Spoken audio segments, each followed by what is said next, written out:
Hello everyone and welcome back to Math Bold Master. আৰম্ভ কৰোঁ আমাৰ আজিৰ সেশনটো। তো আজিৰ সেশনটো হ'ব এটা প্ৰেক্টিছ সেশন। তো আমি কি কৰিম cross section of 3D objects আমি কৰিম। তো তাৰ মানে এটা 3 ডাইমেনশনাল অবজেক্ট দিয়া থাকিব আৰু তাক কি কৰা হ'ব এটা প্লেনেৰে কাট কৰা হ'ব, স্লাইচ কৰা হ'ব। যেটা আমি slicing of 3D object already cover কৰি থৈছোঁ লাষ্ট ভিডিঅ' সেশনটোত।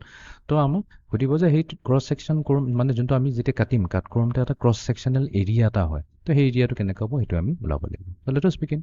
আছে তো ইয়াতে দিছে দ্য ফিগাৰ বিলো শ্ব'জ এ ব্লক অফ বাটাৰ। তো কৈছে যে আমাৰ যোনটো এইটো এটা গ্ৰীণ কালাৰৰ যোনটো ব্লকটো দিয়া আছে এই ব্লকটো একচুৱেলি এইটো প্ৰিজম হয়। তো এইটো কি হৈছে এটা বাটাৰ বুলি কৈ ধৰি ল'লে হ'ল।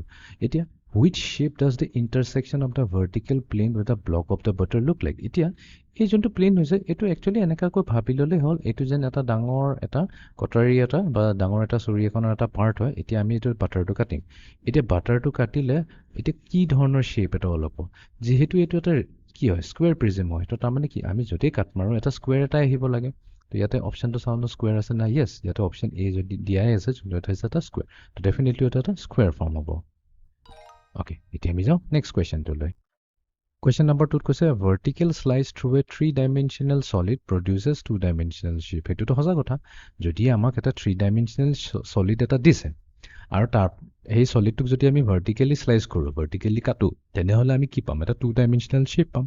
আৰু সেই শ্বেপটো ইয়াতে দিছে যে এটা ট্ৰায়েংগল আহি আছে। অ'কে তো আমাক কৈছে তেনেহ'লে কোনটো এই 3 ডাইমেনশ্যনেল অবজেক্টটো হ'ব পাৰে যোনটো কাটিলে আমি কি পাম ট্ৰায়েংগল পাম। এতিয়াতো আমি চকু মুদি চি এণ্ড ডিটো গুচাই দিব পাৰোঁ ৰাইট বিকজ চিটো আমি ভাৰ্টিকেলি কাটা মানে কি ইয়াতে ভাৰ্টিকেলি কাটা মানে আমি সদায় মনত ৰাখিব লাগিব আমাৰ যোনটো প্লেনটো আছে এনেকুৱাকৈ ইয়াৰ ভাৰ্টিকেল হৈ থাকিব লাগিব ঠিক আছে। তাৰমানে ইয়াৰ এটা ফেচ এই ফেচৰ লগত পেৰেলেল হৈ থাকিব আমাৰ যোনটো প্লেনটো।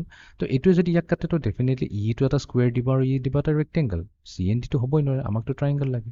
এতিয়া মে বি বি এ দিব পাৰে এতিয়া ভাৰ্টিকেলি কাটো এটা ফিল হ'ব পাৰে কি এইটোক যদি কাটো আমি কি পাম বোলে এটা পাব পাৰোঁ এটা ট্ৰায়েংগল বাট নহয় এইটো একচুৱেলি কিয় এতিয়া যদি মই ওপৰৰ পৰা চালোহেঁতেন তেনেহ'লে এই শ্বেপটো একচুৱেলি কিবা এনেকুৱা ধৰণৰ হ'লহেঁতেন ঠিক আছে। এইটো এনেকুৱা ধৰণৰ শ্বেপ হ'লহেঁতেন ঠিক আছে। তলত অলপ ড্ৰ কৰি দিওঁ জাষ্ট য'ত এটা বস্তুটো ক্লিয়াৰ থাকিব।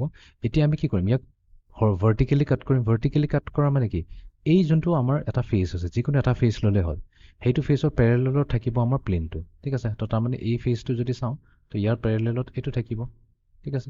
এইটোৰে যদি কাটো তেনেহ'লে আমাৰ ভিতৰতহে আহিব ইয়াতে আমাৰ ভিতৰতহে আহিব। তো সেইটোতো এটা ৰেক্টেংগুলাৰহে দিছে তো বি হ'ব নোৱাৰে ইয়াতে আমাৰ কি হ'ব অনলি অপশ্যন এ হ'ব আৰু এইটো আমি চাইছিলোঁ এইটো আমাক এটা ট্ৰায়েংগল দিব।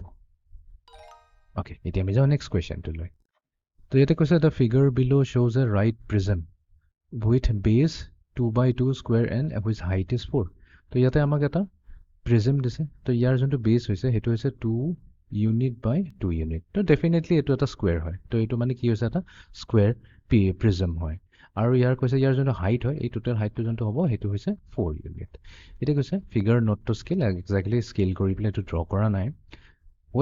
Which shapes does the intersection of the horizontal plane with the prism look like? তো কৈছে এতিয়া যদি এই প্লেনটো ইয়াক কাট মাৰিলে ভিতৰৰ অংশটো কেনেকুৱা হ'ব দেখা ইয়াৰ ভিতৰৰ অংশটো হ'ব এনেকুৱা ধৰণৰ এটা স্কুৱেৰে আহিব আৰু বেলেগ একো নাহে ঠিক আছে।